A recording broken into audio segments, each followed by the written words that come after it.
Yo, what's up? It's QRS and Terry. Today we're doing this a little bit differently. Traditionally, I ask myself what's the future and take detailed notes and store them in a journal. But today I'm joined with JB, also known as Jonathan Berent. Berent. That's the first time I actually had to say that. Yeah, it rhymes with parent. Yeah. Berent, all right. Yeah. And he is the CEO and founder of NextSense. Now, NextSense is a wearable for the brain, so that's the future part here. We're gonna talk about wearables, but more specifically sleep trackers. But you just got off doing a pretty big lecture at Stanford. Yes. Well, tell me a bit more about that. Yeah, so this is the Sleep and Dreams class at Stanford, one of the most popular classes, and this is the lucid dreaming lecture. So I teach them both the science of lucid dreaming and also how to have a lucid dream. So I watched the lecture and I had kind of one consensus.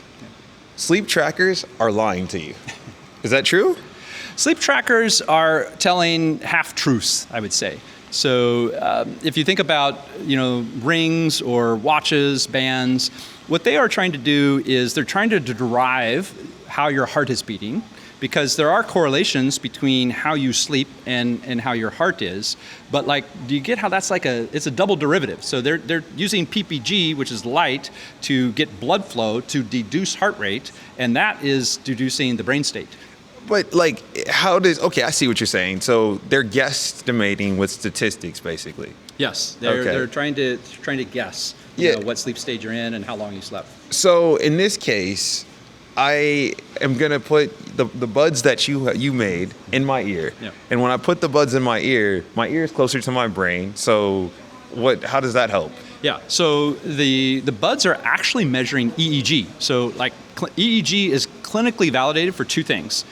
One, epilepsy, and two, sleep. So when you want to go in for a sleep study that's about $10,000, they're hooking you up to a bunch of electrodes. Mm-hmm. That's the same brainwave that we are seeing in the ear with the earbuds. I see. So it's close to your skull, it's close to your temporal lobe, so we're getting those brainwaves directly, and so therefore we're getting the accurate picture of sleep. We're not guessing like rings and watches are. I see. That makes a ton of sense. So then, in this future where we now have smart buds that allow us to track our brain, obviously you're starting with sleep, but where does this go? Well, one thing that I think is really important is that we're going beyond tracking. So we think tracking is cool. People do want to sort of see their life quantified, but people really just want to feel better during the day, and they want to sleep better at night. So because we're tracking brainwaves, we can actually influence those brainwaves. And so we're modulating one of the most powerful brainwaves, which is the slow oscillation, sometimes called a slow wave. So we have special sounds that we play at the right time to make those slow oscillations bigger, better, and that leads to people feeling more rested and feeling like they can tackle the day. Can you do that during the day, if I'm just vibe coding? If you're vibe coding, if that's your jam, man. Yeah, I know today it's for sleep, but where does it go? Yeah. So what's the WTF? Because this is about the future. You can buy the sleep buds real soon. NextSense.com. What? $399? You got a deal? Yeah, we got a deal. You got a deal? $150 off. Okay, yeah, especially if you're watching this. Okay, all right.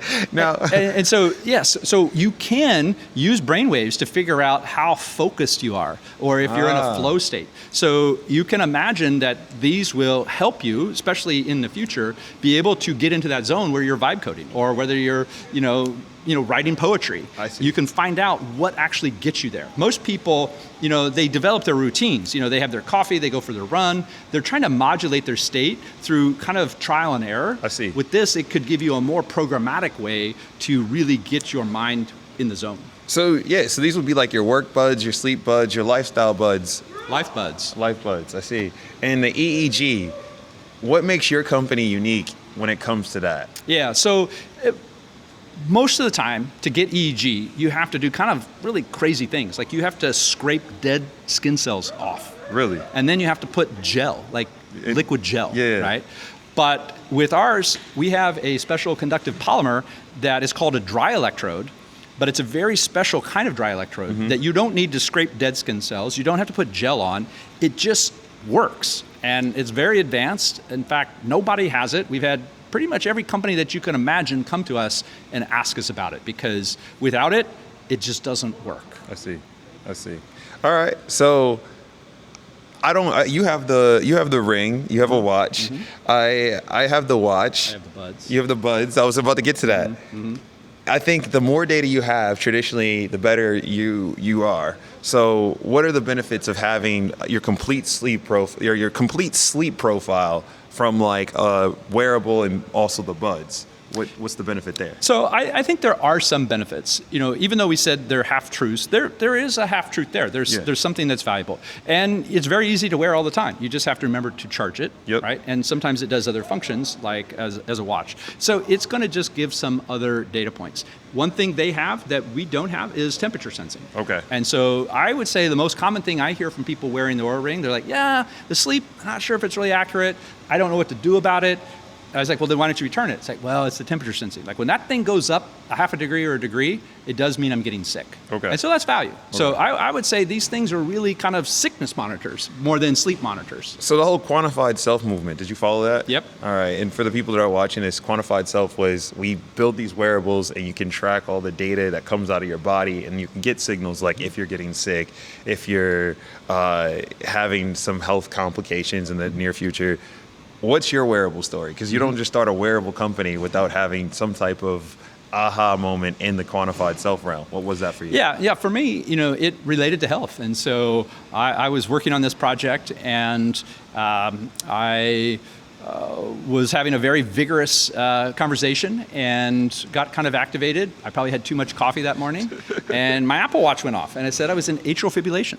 So, that's when the heart metric was actually pretty valuable. Oh, right? so that really happened? That really happened, yeah. And so I went in to see my cardiologist, who I hadn't seen for 15 years. I was asymptomatic. I didn't have any AFib. I was diagnosed in my 20s. And when he said that this thing was accurate, I was like, wow.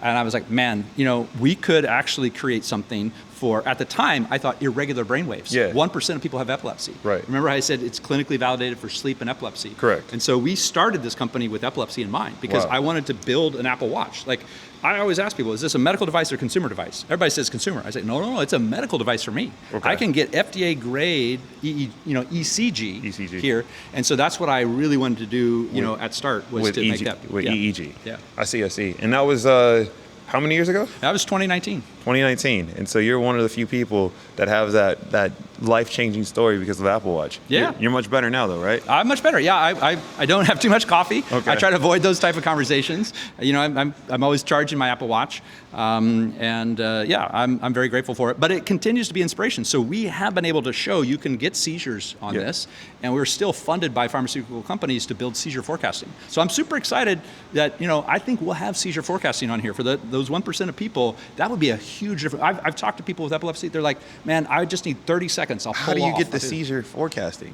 So we have all this data. We got paid by pharmaceutical companies to collect data with our buds and scalp and people that go into epilepsy monitoring units. And so now you have the model. So we have thousands of hours, I see. and we're building the algorithms for seizure forecasting so that we could just release it on this. And the same thing, people would say, the data that'll make me really happy is like, oh, is this medical device or consumer device? Like, oh, smart buds, man, they're consumer for sleep.